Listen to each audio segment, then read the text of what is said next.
Halo semuanya, kenalin, nama aku Bella Robiatul Adawiyah.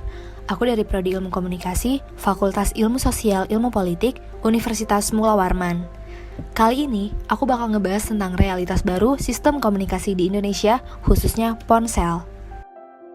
Perkembangan pesat sistem komunikasi telah mengubah pola komunikasi yang terjadi di masyarakat pada saat ini, khususnya di Indonesia. Nah, yang pertama, kita bakal ngebahas tentang fenomena baru dalam sistem komunikasi di Indonesia.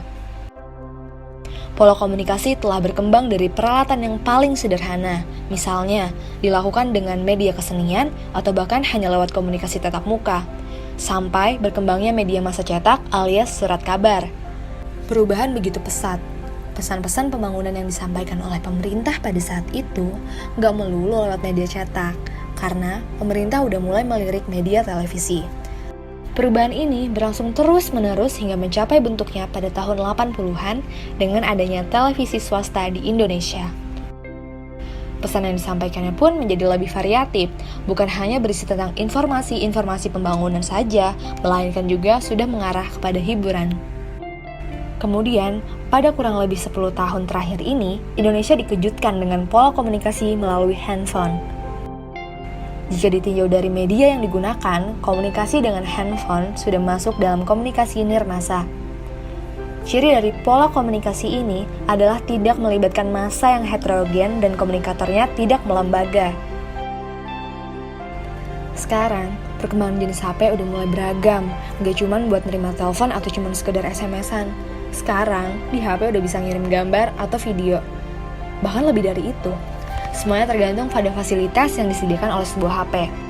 Bahkan menurut sebuah survei, sekitar 79% penduduk di Indonesia akan merasa sangat kehilangan pada saat ponsel mereka tidak ada di sekitarnya.